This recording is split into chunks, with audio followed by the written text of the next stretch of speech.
A Balatonfelvidéken található a 250 fős település Balaton-Csicsó.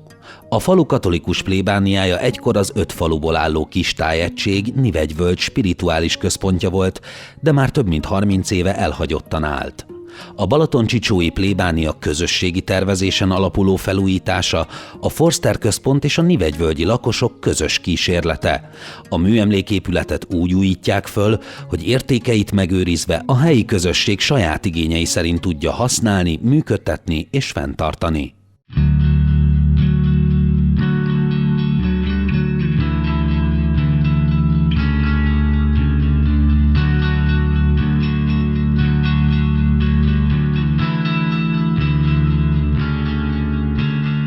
Az egyházközségnek mindig nagy vágya volt, hogy a parókia megújulhasson. Ez egy nagyon régi, nagyon nagy és nagyon rossz állapotban lévő épület. Voltak előzmények, néhány éve egyszer már neki szaladtunk a felújításnak. Egy vesztes pályázatunk volt, azért annyi előnye volt a dolognak, hogy kialakult egy szűk mag, akikre azóta is lehet számítani, és elindult a közös gondolkodás. Egy ilyen kis egyházközségnek már igazából nincs is szüksége egy ilyen nagy épületre. És ebben a projektben kinyitjuk a kaput, és az egész Nivegyvölgyet szeretnénk szolgálni.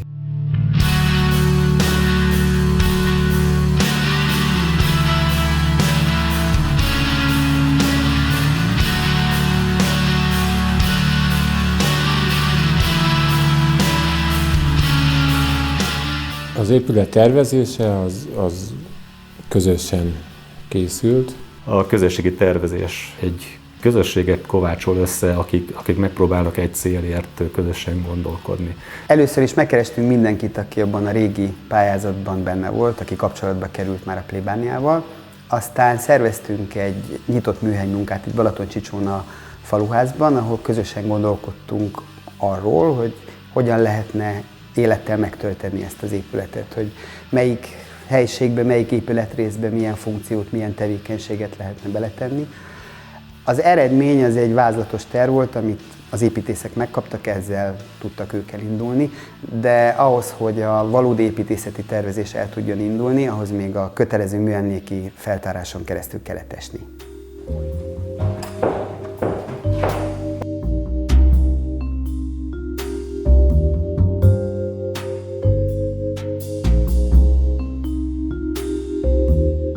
Akkor válik valami műemlékké, hogyha valamilyen fajta kimagasló értéket képvisel, ami közérdekű. Tehát a műemléki kutatásnak az a célja, hogy látens forrás közléseit az épületnek valamilyen módon megértse, dokumentálja, és a jövő számára hozzáférhetővé tegye.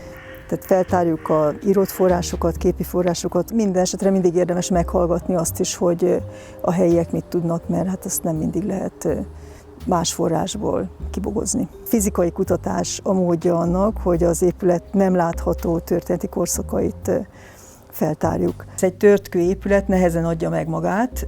Azt néztük, hogy a barokk külső épületarchitektúra az mennyiben felel meg a mainak, mennyiben lehet rekonstruálni.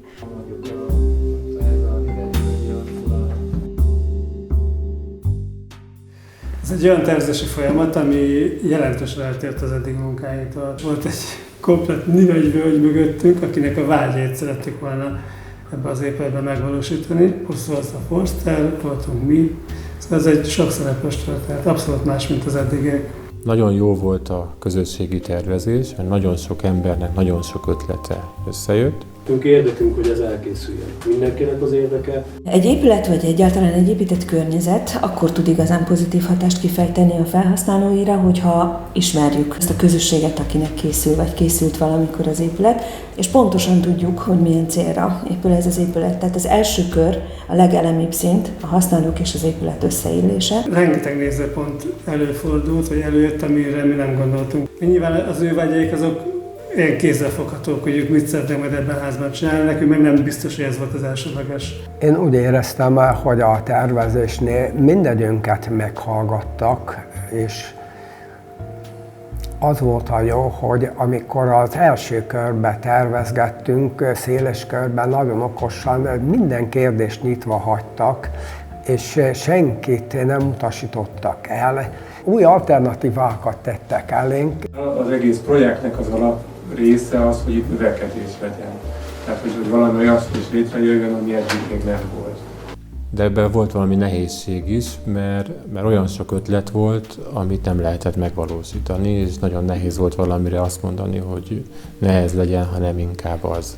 Szerintem azt, hogy egy közösségnek tervezni, az nem csak az építés szempontjából egy nehéz feladat, annak a közösségnek is úgy meg kell szerveződnie, hogy egy vágyat meg tudjon elfogalmazni. A tervezés folyamán a projekt szereplői, vagyis az építészek, a Forsternek a projektcsapata, a műemléki kutatók többször eljöttek ide Balatoncsicóra találkozni a helyi közösség tagjaival, és itt együtt átbeszéltük a terveknek az alakulását, közösen gondolkodtunk az épület jövőjéről.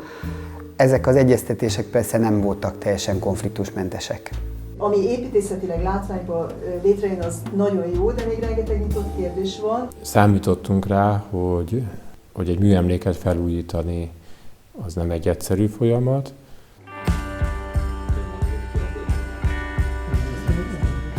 A műemléki kutatók elsősorban a műemléki értékek maximális megőrzését szerették volna látni, míg a helyi közösségnek pont ez volt a fontos, hogy hogyan tudja úgy használni az épületet, hogy az komfortos legyen számára, a tereket tudja úgy használni, amilyen funkcióra éppen szeretné. És nem voltunk elég nyitottak arra, hogy megértessük a másikkal, hogy miért fontos az, amit mi szeretnénk. Műemléképülethez nagyon sokféleképpen lehet közelíteni. Egyénenként változik az, hogy minek kezeli az épületet, egy idézetnek, vagy egy restaurálandó tárgynak. A kettő között nagyon széles a skála. Voltak nehéz dolgok itt ebben a gondolkodásban. A legnehezebbek talán a műemlékvédelemnek a megkötései, amit nem engedik azt, amit mi pontosan elképzelnénk itt funkciójában, hogy is hasznosíthatnánk ezt az egész létesítményt.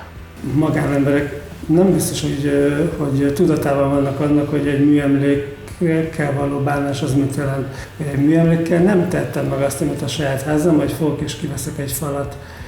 Ez egyszerűen nagyon nehezen megy át. Vannak hiányérzéseink, például nagyon szerettünk volna szálláshelyeket kialakítani, de azt el kellett fogadnunk, hogy a jelenlegi helyzetben ez a plébánia, ez az épület nem alkalmas. Hogy mindenkinek az igényét beleépíteni egy végeredménybe, az valószínűleg szakmai szempontból sem volna egy vágyott állapot. Akármilyen széles teret nyitunk annak, hogy az emberek véleményt nyilváníthassanak, a döntést azt professzionálisan kell meghozni. Sokszor nehéz volt azt elérni, hogy úgy tekintessünk erre a plébániára, ahova életet szeretnénk vinni, amit használni szeretnénk, és bizony megváltozott a világ, nagyon másra van most egy egyházközségnek szüksége, mint 200 évvel ezelőtt, és bizony ebből sok konfliktus támadt a műemléki szakemberekkel. Mindenki félrette az álláspontját, és görcsösek voltunk. Az a feloldódás az volt a legnehezebb feladat. A célunk volt az, hogy az épület fenntartható legyen a jövőben is. Ez általában nem szokott célja lenni egy műemlék felújításnak, általában odáig tart a folyamat, hogy hogyan tudjuk megőrizni a műemléki értékeket, történetértékeket, és ott van egy felújított épületünk. De hogy mit csinálunk vele később, az nem szokott annyira a központi kérdés lenni. A tervezési fázisnak az a része kicsit döcögősen ment, hogy a műemléki szempontok későn kerültek az asztalra.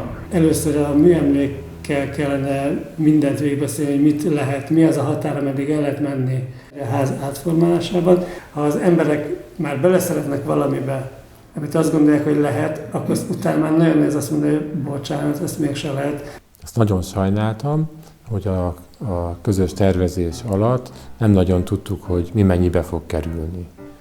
És a végén elkészítettünk egy tervet, amiről kiderült, hogy kétszeresen meghaladja a büdzsét, és abból le kellett húzni sok mindent. Szerencsésebb lett volna, hogyha a folyamatában mindig látjuk, hogy hogyan állunk, és egy olyan tervet tudunk elkészíteni, amire körülbelül van pénz.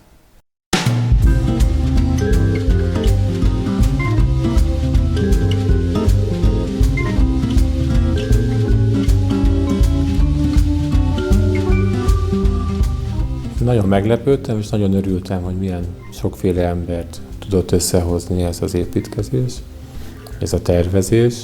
Nem tudtunk közömbösek maradni, hanem éreztük, hogy ezek mi vagyunk, és ezek a lehetőségek a miénkek is, közösséget épít, és egymástól tanulni, és egymásnak a kapcsolódási pontjait is, hogy megtaláljuk.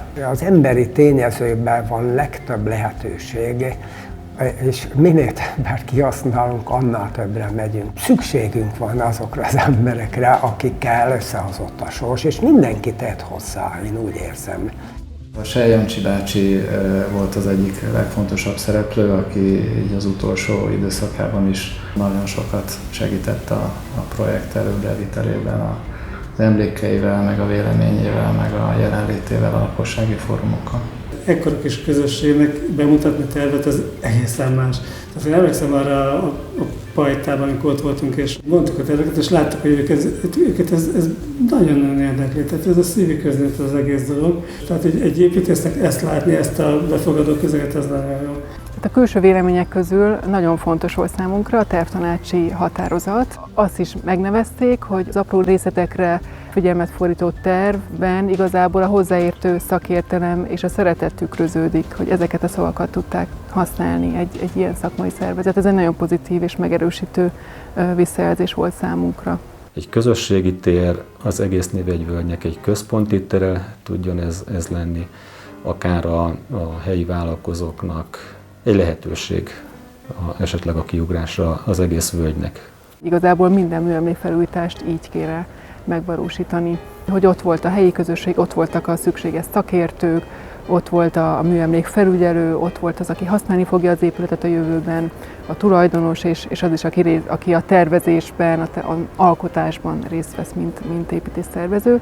Én nagyon bízom benne, hogy ennek a folytatása is ilyen pozitív tud maradni, mint ami eddig volt, minden nehézség ellenére, és tényleg megvalósul az, hogy egy műemlék nem csak megújul, hanem egy új élet születik az épületen belül és körülötte is a helyi közösség számára.